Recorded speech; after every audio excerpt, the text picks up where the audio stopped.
నమస్తేనండి. అందరూ బాగుండాలని, లలితా పరమేశ్వరి అమ్మవారి ఆశీస్సులు మనందరిపైన ఉండాలని మనస్ఫూర్తిగా కోరుకుంటున్నాను. ఈరోజు మన వీడియోలో శ్రీ పోతులూరి వీరబ్రహ్మేంద్ర స్వామివారి కాలజ్ఞానం గురించి తెలుసుకుందాము. అయితే అసలు వీరబ్రహ్మేంద్ర స్వామివారు ఎవరు? కాలజ్ఞానం అంటే ఏమిటి? వీరబ్రహ్మేంద్ర స్వామివారు ఏం చెప్పారు? అవి ఎంతవరకు నిజమయ్యాయి అనే అంశాలు ఒక్కటొక్కటి తెలుసుకుందాము. అయితే కాలజ్ఞానం అంటే భవిష్యత్ దర్శనం అన్నమాట. భవిష్యత్తును దర్శించడము యోగులకు, ఋషులకు సాధ్యమే. మన పురాణాల పురుషులు సంగతి వదిలేసిన చరిత్రకు అందిన వారిలోనూ ఇలా భవిష్యత్ దర్శనం చేసిన వారు ఉన్నారు. ఇతర దేశాల్లోనూ భవిష్యత్తును తెలుసుకుని జరగబోయేటివి ముందే చెప్పిన మహనీయులు లేకపోలేదు. వీరిలో ప్రపంచానికి తెలిసిన ప్రముఖుడు నాస్ట్రడామస్. అయితే తెలుగువారికి ఎక్కువగా తెలిసింది మన వీరబ్రహ్మేంద్ర స్వామి వారే. కాలజ్ఞానము ఒక విధంగా జ్యోతిష్యం వంటిదేనని చెప్పుకోవాలి. జ్యోతిష్యము గ్రహగతుల ఆధారంగా కొందరు వ్యక్తుల జీవితంలో భవిష్యత్తులో జరగబోయే సంగతులను వివరించి చెప్పేది. ఈ జ్యోతిష్యంలోనూ అనేక పద్ధతులు ఉన్నాయి. అందులో నాడీ జ్యోతిషము, హస్త సాముద్రికము తదితరాలు ఉన్నాయి. కాలజ్ఞానము జ్యోతిషానికి విభిన్నమైనది. ఇది ఒక దేశ, ప్రపంచ పోకడలను వివరించేది. భవిష్యత్తులో సాంకేతికంగా వచ్చే మార్పులు మరియు ప్రకృతి వైపరీత్యాలు, దేశానికి ఏర్పడే ముప్పులు, పెను విపత్తులు, ప్రముఖ వ్యక్తుల జననము, వారి జీవనము, ఇలాంటి సంగతులను ఎన్నింటినో వివరిస్తూ ఉంటుంది. నాస్ట్రడామస్ వీరబ్రహ్మేంద్ర స్వామివారు చేసింది సరిగ్గా ఇదే.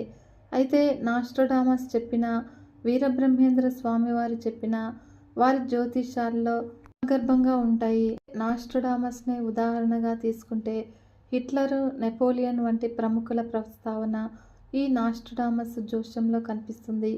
రాజీవ్ గాంధీ హత్య, ప్రపంచ వాణిజ్య భవన సముదాయం కూల్చివేత వంటి విపత్కర సంఘటనలకు ఈ నాస్ట్రడామస్ జోస్యాలు కొన్నింటికి అన్వయం కుదురుతుంది. మరి ఆయన చెప్పింది వీరి గురించేనా అనేది స్పష్టంగా చెప్పలేము. అయితే వీటిని ఎక్కువ మంది నమ్ముతూ ఉంటారు. వీరబ్రహ్మేంద్ర స్వామివారు చెప్పిన వాటిలో కొన్ని సూటిగా ఉంటే మరికొన్నింటికి మనమే అన్వయం కుదుర్చుకోవాల్సి ఉంటుంది. కొన్ని ఇప్పటికే జరిగాయి, ఇంకా కొన్ని ఇక ముందు జరగవలసి ఉన్నాయి. అయితే భవిష్యత్తులో ఉన్న వాటిలో ఎక్కువగా ప్రచారంలో ఉన్న విషయము కృష్ణానది కనకదుర్గమ్మ వారి ముక్కుపుడకను అందుకుంటుందని అనేది. అయితే కృష్ణానది ఇంద్రకీలాద్రి అంత ఎత్తుకు చేరుకునేంతగా ఎగసి పడుతుందా, లేక కనకదుర్గమ్మ ముక్కుపోగు నీటిని చేరుతుందా అనేది మనం ఊహించలేము. ఈ రెండింటిలో ఏదైనా జరిగే అవకాశం ఉంటుంది. కాబట్టి భవిష్యత్తులో జరగబోయే జలప్రళయాన్ని వీరబ్రహ్మేంద్ర స్వామివారు తన మనోనేత్రంతో దర్శించారు. జలప్రళయమే అవసరం లేదు.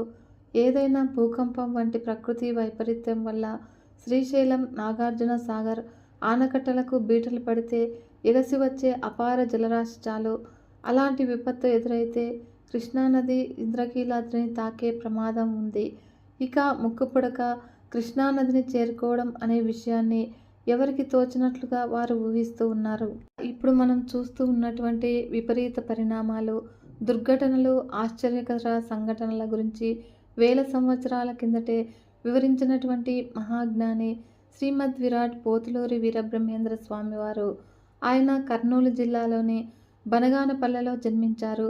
ఆయన ఎప్పుడు పుట్టారు, ఎక్కడ పుట్టారు, కాలజ్ఞానాన్ని ఎప్పుడు సామాన్య ప్రజలకు వెల్లడి చేశారు అనే విషయాలపైన వాదోపవాదాలు ఉన్నాయి. ఏదేమైనా కూడా క్రీస్తు శకము 1600-1610 మధ్యలో ఆయన జన్మించి ఉండవచ్చునని కొందరి అంచనా. పోతులూరి వీరబ్రహ్మేంద్ర స్వామివారి జీవితంలో ఎన్నో మహిమలు ప్రదర్శించినట్లు చెబుతారు. అయితే ఈ మహిమలు నిజంగా జరిగాయా లేదా అని తర్కించే వారి విషయం పక్కన పెడితే, ఆయన చెప్పినటువంటి కాలజ్ఞానం మాత్రము భవిష్య సూచికగా అత్యధిక శాతం హిందువులు నమ్ముతారు. మరియు కురుక్షేత్ర యుద్ధ సమయంలో అర్జునుడు నీవెవరివి అని శ్రీకృష్ణుడిని ప్రశ్నించినప్పుడు సర్వశక్తివంతుడైనటువంటి కాలుడను నేనే అని జవాబిచ్చాడు. ఆ కాలుడు సమస్త చరాచర జగత్తును కబళించగలిగిన మరియు సృష్టించగలిగిన శక్తి ఉన్నవాడు. భూత, భవిష్యత్, వర్తమాన కాలాలు కాలుని అధీనంలో ఉంటాయి. కనుక సృష్టి మొత్తం కాలము అధీనంలోనే ఉంటుంది. కేవలం మహాజ్ఞానులకు, యోగులకు మాత్రమే ఈ కాలపురుషుని గురించిన జ్ఞానం ఉంటుంది. అటువంటి యోగి శ్రీ వీరబ్రహ్మేంద్ర స్వామివారు. అందువల్ల ఆయన చెప్పినటువంటి కాలజ్ఞానం ఇప్పటికీ కూడా అత్యధికులకు అనుసరణీయంగా ఉంటుంది. కాలజ్ఞానంలో చెప్పినవి ఇప్పటి వరకు జరిగినవి ఇప్పుడు తెలుసుకుందాము. అందులో ఒకటి, కాశీపట్న దేవాలయము 40 రోజులు పాడుపడుతుంది అని భవిష్యవాణి చెప్పాడు శ్రీ పోతులూరి వీరబ్రహ్మేంద్ర స్వామివారు. అది ఎలా నిజమైందో ఇప్పుడు చూద్దాము. 1910, 12 మధ్యలో గంగానదికి తీవ్రంగా వరదలు వచ్చాయి. అప్పుడు ఆ సమయంలో అక్కడ కలరా వ్యాపించింది. దీనివల్ల ఆ సమయంలో కాశీ పుణ్యక్షేత్రము దర్శించేందుకు భక్తులెవరూ కూడా వెళ్ళలేదు. రెండవది, ఒక అంబ 16 సంవత్సరాలు రాజ్యం ఏలుతుంది. అలా ఇందిరాగాంధీ 16 సంవత్సరాల పాటు మన దేశానికి ప్రధానమంత్రిగా ఉన్నారు. తెర మీది బొమ్మలు గద్దెలెక్కుతారు అంటారు. రంగులు చూసి ప్రజలు మోసపోతారు. ప్రస్తుతము సినీ నటులు రాజకీయాల్లోకి విస్తృతంగా వచ్చేస్తున్నారు. మరియు తమిళనాడు మాజీ ముఖ్యమంత్రి జయలలిత అంతకంటే ముందు సినిమా నటి. అలాగే మన మాజీ ముఖ్యమంత్రి ఎన్టీ రామారావు రంగం నుంచి వచ్చిన వారే. మరియు చిరంజీవి, విజయశాంతి, జమున, ఇలా చెప్పుకుంటూ వెళ్తే చాలామంది తెరమీది నటులు రాజకీయాల్లో ప్రవేశించారు. రాజరికాలు, రాజుల పరిపాలన నశిస్తాయి. ఇప్పుడు భారతదేశంలో రాజరిక వ్యవస్థ లేదు.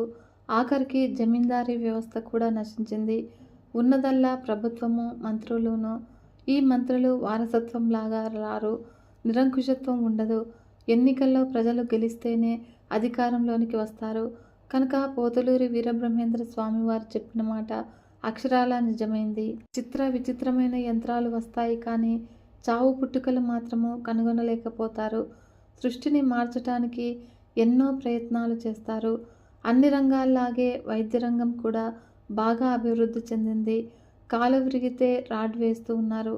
అసలు కాలే లేకుంటే కృత్రిమ కాలు పెడుతూ ఉన్నారు.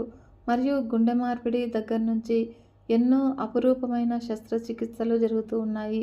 ఇంత అభివృద్ధి సాధించిన మాట నిజమే కానీ చనిపోయిన వారిని బ్రతికించే యంత్రము, మనుషుల్ని పుట్టించే యంత్రాల్ని ఇప్పటి వరకు కనుక్కోలేదు. బహుశా భవిష్యత్తులో కనుగొనరేమో, నమ్మకం కూడా లేదు. రావణ కాష్టంన కల్లోలము చెలరేగి దేశాన్ని అల్లకల్లోలం పెడతాదని రావణుని దేశం కంటే శ్రీలంకలో తమిళులు, శ్రీలంక వాసుల మధ్య జాతి కలహాలు మొదలయ్యాయి. చివరికి ఆ వైరమే భారత ప్రధాని రాజీవ్ గాంధీని బలికొన్న విషయము మనందరికీ కూడా తెలిసిందే. వీరబ్రహ్మేంద్ర స్వామివారు తన కాలజ్ఞానంలో చెప్పినవన్నీ కూడా చాలా వరకు నిజమయ్యాయి. ఇక వీరబ్రహ్మేంద్ర స్వామివారి గురించి, ఆయన జీవిత చరిత్రను గురించి తెలుసుకుందాము. శ్రీ వీరబ్రహ్మేంద్ర స్వామివారికి వీరంబొట్లయ్య అనే పేరు కూడా ఉంది. ఈయన తండ్రి పేరు వీరభోజ్యరాయలు, తల్లి పేరు వీరపాపమాంబ. 8 సంవత్సరాల వయసు వచ్చేసరికి వీరబ్రహ్మేంద్ర స్వామి వారికి అపారమైన విజ్ఞానం ఏర్పడింది. మరియు ఆధ్యాత్మికత గురించి ఎక్కువగా ఆలోచిస్తూ ఇతరులతో తక్కువగా మాట్లాడుతూ ఉండేవాడు. అద్భుత తత్వవేత్త ఆదిశంకరాచార్యుల వలనే శ్రీ వీరబ్రహ్మేంద్ర స్వామివారు కూడా వివిధ విషయాలపై తాను జ్ఞానాన్ని సంపాదించడమే కాకుండా ఇతరులకు చెప్పేందుకు నిర్ణయించుకున్నాడు. అప్పుడు తండ్రి మరణించిన కొద్ది కాలం తర్వాత తన తల్లిని వదిలి వివిధ ప్రదేశాలను సందర్శించేందుకు నిర్ణయించుకొని తల్లి అనుమతిని కోరాడు. తల్లి పుత్రప్రేమ వల్ల దీనికి అభ్యంతరం చెప్పింది. అప్పుడు వీరబ్రహ్మేంద్ర స్వామివారు తల్లికి వివిధ రకాల విషయాల గురించి జ్ఞానాన్ని అందజేశాడు. అలా అశాశ్వతమైన ఈ దేహం కోసము, బంధాలు అనుబంధాల కోసము ప్రతి క్షణము తప్పించడము వృధా ప్రయాస అని తెలియజెప్పాడు. శరీరతత్వం ఎలా ఉంటుంది? ఈ భౌతిక శరీరము ఆకాశము, గాలి, అగ్ని, నీరు, పృథ్వీ అనే 5 అంశాలతో రూపొందుతుందని తల్లికి వివరించాడు వీరబ్రహ్మేంద్ర స్వామివారు. వేదాల్లోనూ కూడా ఇదే ఉంది. పంచభూతాల కలయికతోనే నేను అనే భావన ఏర్పడుతుంది. ఈ సమస్త చరాచర ప్రకృతిని అర్థం చేసుకునేందుకు మనకు చెవి, కన్ను, ముక్కు వంటి జ్ఞానేంద్రియాల వల్ల సాధ్యమవుతుంది. వీటి ద్వారా వివిధ రకాల పద్ధతులు, మార్గాల ద్వారా జ్ఞానాన్ని సంపాదిస్తూ ఉన్నాము.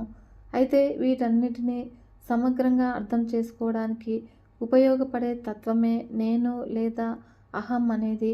అలా మనం సంపాదించే విషయ పరిజ్ఞానాన్ని మొత్తాన్ని కూడా మన మేధస్సుకు అర్థమవడానికి కారణము తత్వమే అవుతుంది. ఈ పంచాంశాల వల్ల కామ, క్రోధ, మోహాలు కలుగుతాయి. ఇవి ఎక్కువ తక్కువగా ఉన్నప్పుడు ఆ జీవుడు లేదా బుద్ధి ఆ దిశగా చలిస్తూ ఉంటుంది. కనుక ఆత్మ అనేది నిమిత్త మాత్రంగా ఉంటూ అన్నిటినీ గమనిస్తూ ఉంటుంది. ఏది మంచిదో ఏది చెడ్డదో చెప్పడం వరకే దాని బాధ్యత. అంతేకాని తప్పనిసరిగా నువ్వు ఈ దిశలో వెళ్ళు అని ఆదేశించదు. అలా ఈ విషయము బుద్ధి అధీనంలో ఉంటుంది. బుద్ధి కర్మ అధీనంలో ప్రవర్తిస్తుంది. అందుకే బుద్ధి కర్మానుసారిణి అని పెద్దలు చెప్తూ ఉంటారు. కాబట్టి భౌతికంగా ఎంతటి గొప్పవాడైనా కూడా కర్మ నుండి తప్పించుకోలేదు. శ్రీకృష్ణుడు అంతటి మహాయోగి చివరికి ఒక బోయవాని బాణపు దెబ్బకు అడవిలో మరణించాడు. ఈ విషయాన్ని ఎవరు గ్రహిస్తారో, పరమబ్రహ్మను ఎవరు ధ్యానిస్తారో వారికి దుఃఖము తగ్గుతుంది అని తల్లికి వివరించాడు. వీరబ్రహ్మేంద్ర స్వామి తర్వాత ఈ జనన మరణ చక్రాన్ని శాశ్వతంగా వీడిపోయేందుకు, మోక్షాన్ని సాధించేందుకు, పరబ్రహ్మను చేరుకునేందుకు ధ్యానం ఒక మార్గం అని చెప్పాడు. ఈ బ్రహ్మంగారు చేసే కొన్ని పనులు వినేందుకు చాలా విచిత్రంగా ఉండేవి. ఆయన ఒకవైపు కొండ గుహలో కూర్చొని కాలజ్ఞానం రాస్తూ ఉండేవారు. మరోవైపు పశువుల కాపరిగా తన బాధ్యతను నిర్వర్తించేవారు. తల్లిని వదిలి పుణ్యక్షేత్రాలు చుట్టి వచ్చేందుకు బయలుదేరినటువంటి వీరబ్రహ్మేంద్ర స్వామివారు బనగానపల్లెకు చేరారు. ఆ రోజు పగలంతా ప్రయాణం చేయడంతో బాగా అలసిపోయారు. అప్పుడు రాత్రికి ఆ ఊరిలోని ఒక ఇంటి వద్దకు చేరారు. నిద్రా సమయం ఆసన్నం కావడంతో అక్కడున్నటువంటి అచ్చమ్మ అనే స్త్రీ ఇంటి ముందు ఉన్న అరుగుపైన నిద్రకు ఉపక్రమించారు. మరుసటి రోజు ప్రొద్దున్నే అచ్చమ్మ గారు తన ఇంటి అరుగు మీద పడుకున్నటువంటి శ్రీ వీరబ్రహ్మేంద్ర స్వామివారిని చూశారు. ఈ సన్యాసి ఎవరు అని కుతూహలం కలిగి ఆయనను వివరాలు అడిగారు. అప్పుడు తాను బతుకు తెరువు కోసం వచ్చానని, ఏదో ఒక పని చేయదలిచానని చెప్పగా తన దగ్గర ఉన్నటువంటి గోవులను తోలుకుతి వెళ్ళమని చెప్పింది అచ్చమ్మ. గోవుల కాపరిగా మారిన వీరబ్రహ్మేంద్ర స్వామివారు ఆవులను తీసుకుని దగ్గరలో ఉన్నటువంటి రవ్వలకొండ దగ్గరకు వెళ్ళాడు. అక్కడ ఎంతో ప్రశాంతంగా ఉన్న ఆ వాతావరణము ఆయన్ను ఎంతో ఆకర్షించింది. ఆ ప్రదేశాన్ని కాలజ్ఞానం రాసి అందరికీ తెలియజెప్పేందుకు తగిన ప్రదేశంగా నిర్ణయించుకున్నారు. ఒక గుహను తనకు ఆవాసయోగ్యంగా చేసుకున్నారు. అలా ప్రతిరోజు గోవులను తీసుకువచ్చి వాటిని పొలంలో వదిలిపెట్టి మనసు కేంద్రీకరించి ధ్యానంలో మునిగిపోయేవారు. అలా ఆ ధ్యానం వల్ల ఆయనకు రకరకాల అనుభవాలు కలిగేవి. వాటన్నింటికి అక్షర రూపం కల్పించేవారు. కాలజ్ఞానాన్ని మొదలుపెట్టేందుకు నిర్ణయించుకున్న శ్రీ వీరబ్రహ్మేంద్ర స్వామివారు అక్కడ ఉన్న ఒక తాటి చెట్టు ఆకులను కోసుకొని కొండ గుహలో రాయడం మొదలుపెట్టాడు. తాను కాలజ్ఞాన గ్రంథం రాయడంలో నిమగ్నమయ్యే సమయంలో గోవులు అచ్చమ్మ గారి పొలం దాటి వేరే వాళ్ళ పొలంలోనికి వెళ్ళిపోతూ ఉండేవి.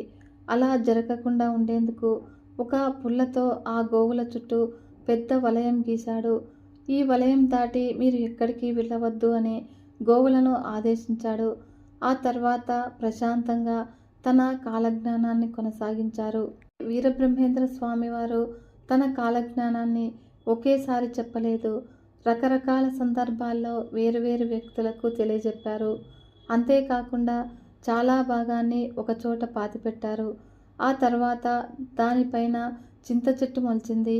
ఆయన కాలజ్ఞానాన్ని ఎందుకు పాతిపెట్టారు, ఇలా ఎందుకు చేశారు అనే దానికి మాత్రము ఇప్పటి వరకు జవాబు దొరకలేదు.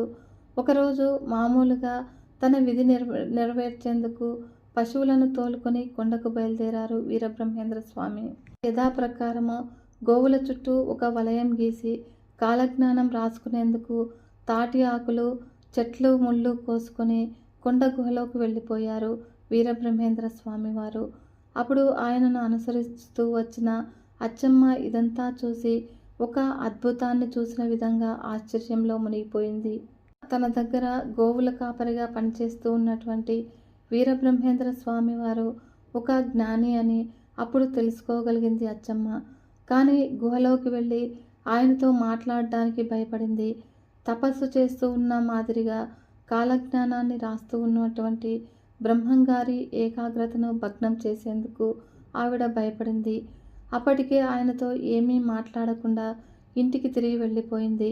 తర్వాత వీరబ్రహ్మేంద్ర స్వామి గోవులను తోలుకొని తిరిగి రాగానే ఆయన పాదాలకు నమస్కరించి తెలియక తాను చేసిన తప్పులన్నింటినీ మన్నించమని కోరింది.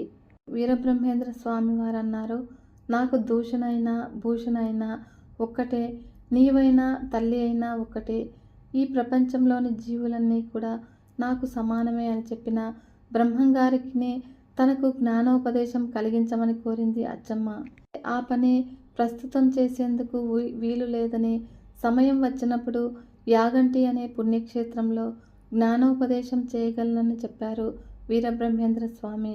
ఆ రోజు కోసం ఎదురు చూడసాగింది అచ్చమ్మ. వీరబ్రహ్మేంద్ర స్వామి మాత్రము యథాప్రకారము కాలజ్ఞానాన్ని రాసి అచ్చమ్మ గారి ఇంట్లో ఒక చోట పాతి పెడుతూ ఉండేవారు. అలా ఒక శుభదినాన అచ్చమ్మ గారిని ఈశ్వర క్షేత్రమైనటువంటి యాగంటికి తీసుకుని వెళ్ళారు వీరబ్రహ్మేంద్ర స్వామి. అక్కడ జ్ఞానోపదేశం మొదలుపెట్టారు. ఈ సందర్భంగా అచ్చమ్మ ఎన్నో ప్రశ్నలు వేశారు. అలా వాటన్నిటికీ కూడా సామాన్యులకు అర్థమయ్యే విధంగా సరళమైన భాషలో జవాబులిచ్చారు వీరబ్రహ్మేంద్ర స్వామి. వాటిలో ఒకటి, పరమాత్మ ఎక్కడ ఉన్నాడు అనగా అప్పుడు వీరబ్రహ్మేంద్ర స్వామి, పరమాత్మ ప్రపంచంలో అణువణువున ఉన్నాడు.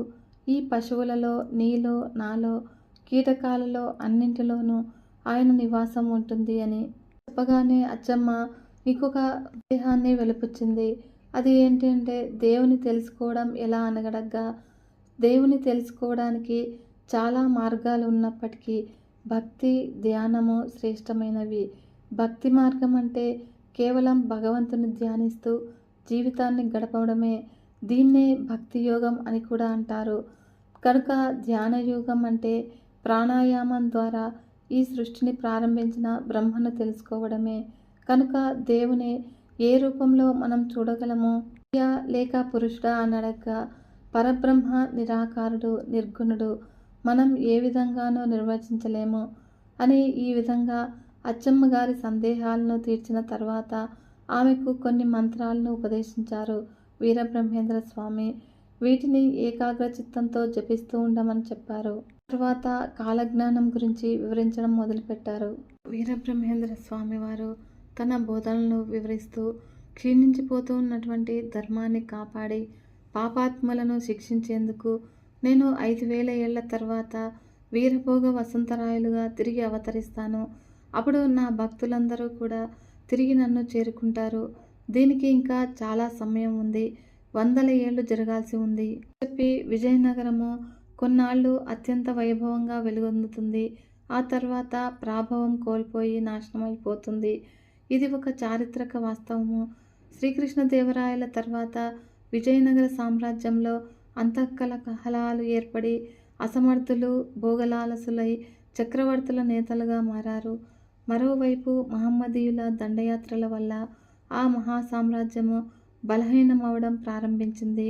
అలా మిగిలిన భారతీయ రాజుల మాదిరిగానే కర్ణాటక, ఆంధ్ర ప్రాంత రాజుల్లో అనైక్యత వల్ల కూడా విదేశీయులైన మహమ్మదీయులు విజయనగర సామ్రాజ్యాన్ని నాశనం చేయగలిగారు. శ్రీ వెంకటేశ్వర స్వామి వారిని మహమ్మదీయులు కూడా పూజలు చేస్తారు.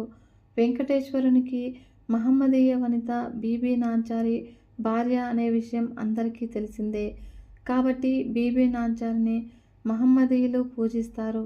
కృష్ణ, గోదావరి నదుల మధ్య ఆవులు గుంపులు గుంపులుగా కూడికి వస్తాయి. కృష్ణా, గోదావరి నదులు సముద్రంలో కలిసే చోటు మన రాష్ట్రంలోనే ఉంది.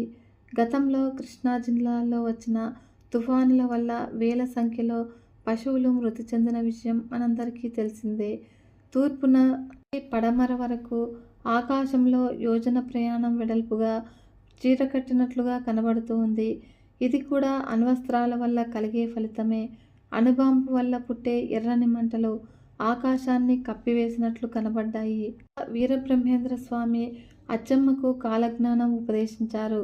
ఆయన బోధనల వల్ల క్రమంగా అచ్చమ్మలో ఉన్న అజ్ఞానం అంతా తొలగిపోవడం మొదలై జ్ఞానజ్యోతి ప్రజ్వలించడము ప్రారంభమైంది.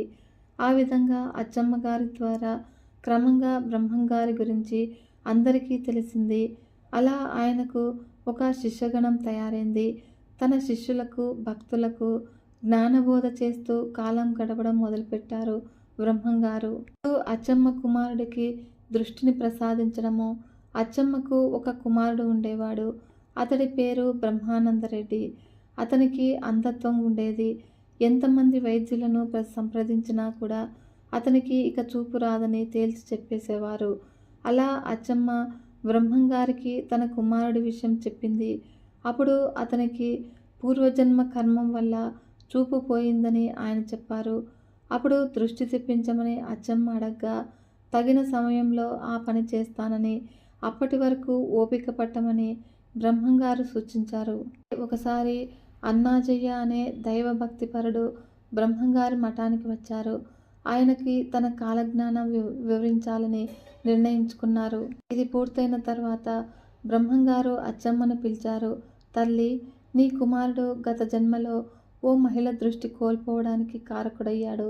కాబట్టే ఈ జన్మలో ఇలాంటి దుస్థితి ఏర్పడింది. అయినప్పటికీ నేను అతనికి తిరిగి దృష్టిని ప్రసాదించగలను అని అన్నాడు. ఆ తర్వాత బ్రహ్మానందరెడ్డిని అతని నేత్రాలను స్పృశించారు. అప్పుడు బ్రహ్మానందరెడ్డికి అప్పటి నుంచి కళ్ళు మళ్ళీ కనబడడం ప్రారంభమైంది.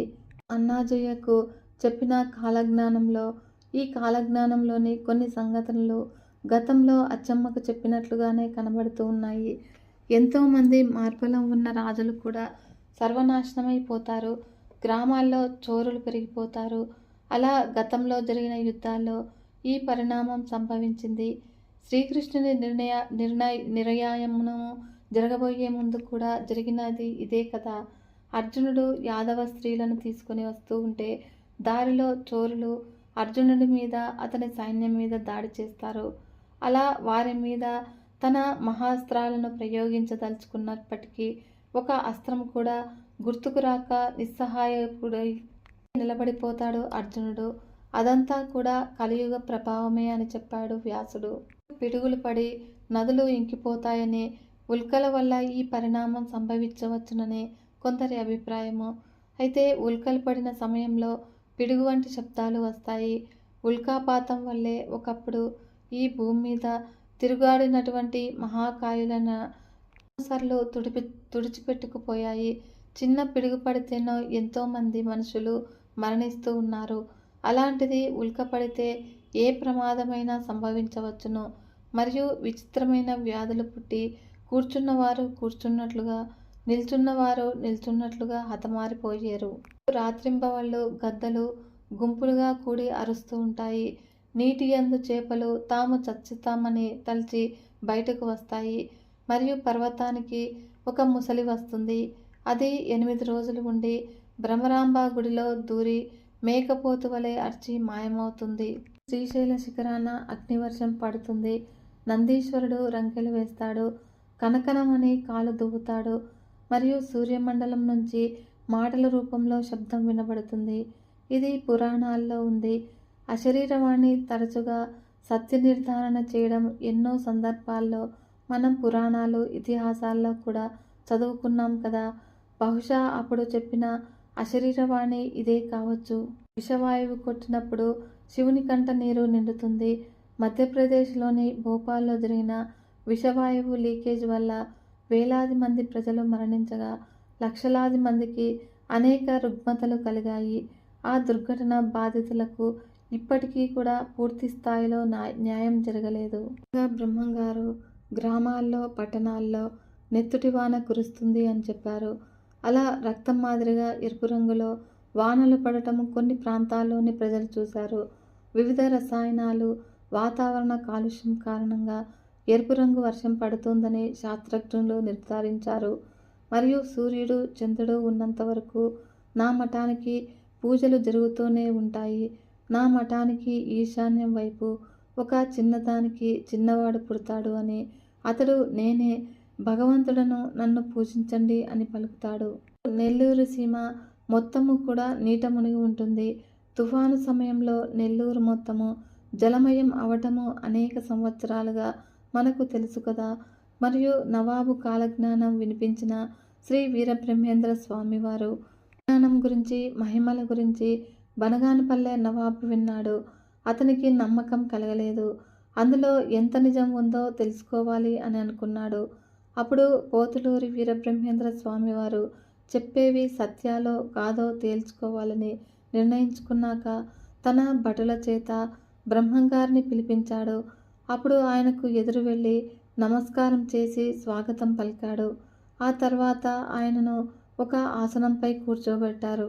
నవాబు తన సేవకుడిని పంపి స్వామివారు తినేందుకు పండ్లు, పలహారాలు తెప్పించాడు. అందులో మాంసాహారం పెట్టి తీసుకురమ్మని ముందుగానే పురమాయించాడు నవాబు. అలా నవాబు ఆదేశాన్ని అనుసరించి సేవకుడు కొన్ని మాంసపు ఖండాలను పళ్ళెంలో ఉంచి వాటిపై వస్త్రం కప్పి వినయంగా స్వామివారికిచ్చారు. అయితే ఆ పళ్ళెంపై ఉన్న వస్త్రాన్ని తీస్తే తాను ఫలహారం స్వీకరిస్తానని స్వామివారు చిరునవ్వుతో చెప్పాడు. అలా ఆ సేవకుడు వస్త్రాన్ని తొలగించాడు. నవాబు ఆశ్చర్యపోయే విధంగా ఆ పళ్ళెంలో పుష్పాలున్నాయి. ఈ ఉదంతంతో వీరబ్రహ్మేంద్ర స్వామివారు నిజంగా శక్తివంతుడే అని బనగానపల్లె నవాబు నమ్మక తప్పలేదు. అప్పుడు వెంటనే నవాబు క్షమాపణ చెప్పుకున్నాడు. తనకు కూడా కాలజ్ఞానం వినిపించాలని కోరాడు. బ్రహ్మంగారు నవాబుకు కొన్ని సంగతుల గురించి వివరించాడు. ఆయన చెప్పినటువంటి వాటిల్లో కొన్ని ముఖ్యమైనవి: విచిత్రమైన ఈత చెట్టు ఒకటి పుట్టి రాత్రులు నిద్రపోతుంది, పగలు మళ్ళీ లేచి నిలబడుతుంది.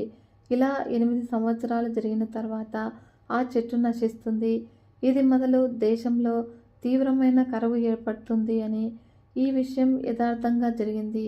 మరియు గుంటూరు జిల్లా చేప్రోలు దగ్గర ఒక పొలంలో ఉన్న ఈత చెట్టు అచ్చము బ్రహ్మంగారి కథనాన్ని పోలి ఉండేది. రాత్రిపూట ఆ పొలంలో ఉన్న డొంక రోడ్డుకు అడ్డంగా పడుకునేది. మళ్ళీ సూర్యోదయం కాగానే లేచి నిలబడేది. అలా ఈ వింత చెట్టు గురించిన విషయము అప్పట్లో ఫోటోలతో సహా దినపత్రికల్లో కూడా ప్రచురితమైంది. కలియుగంలో 5097 సంవత్సరంలో ఎన్నో విశేషాలు జరుగుతాయి. ఆ దాతృనామ సంవత్సరంలో అనేక ఊళ్ళలో రూపాయికి చారడు బియ్యం అమ్ముతారు. జనులు అరచి అరచి చచ్చిపోతారు అని ఇప్పటికే బియ్యం ధరలు మండిపోతూ ఉన్నాయి. అలా 5 ఏళ్లలో కిలో బియ్యము 100 రూపాయలు పలికినా కూడా ఆశ్చర్యం లేదు. అలా ఆకలి చావులు ఎక్కువయ్యాయి. కొన్నాళ్లకి పేద ప్రజలకు బియ్యం అందుబాటులో లేకుండా పోతాయేమో.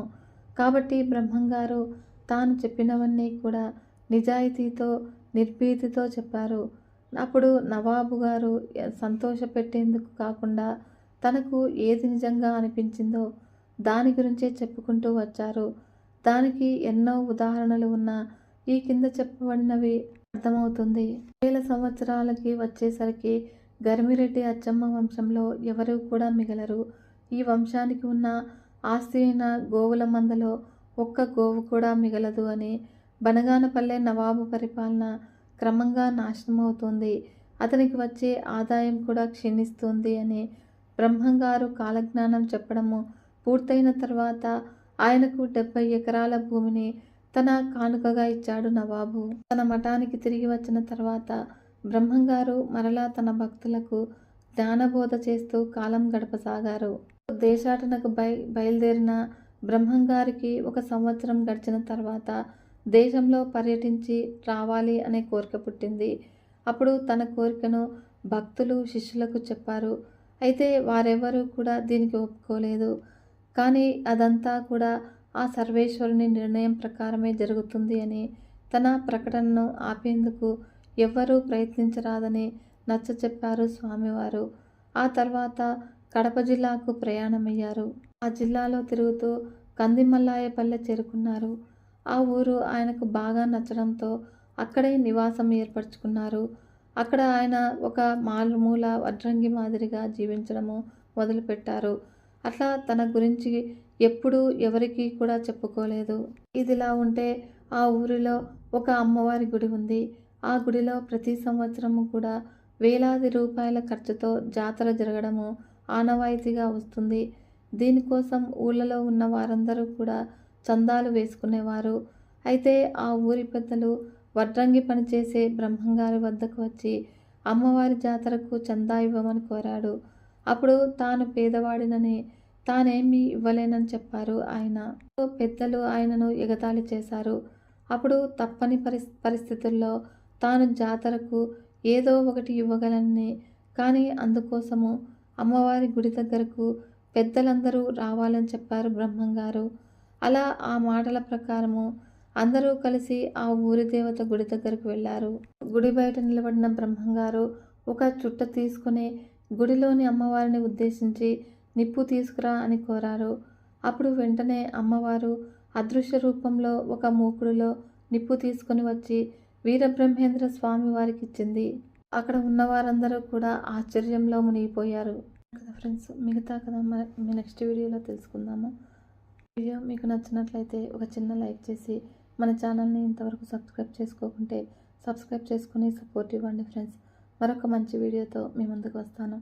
అంతవరకు సెలవు. నమస్కారం.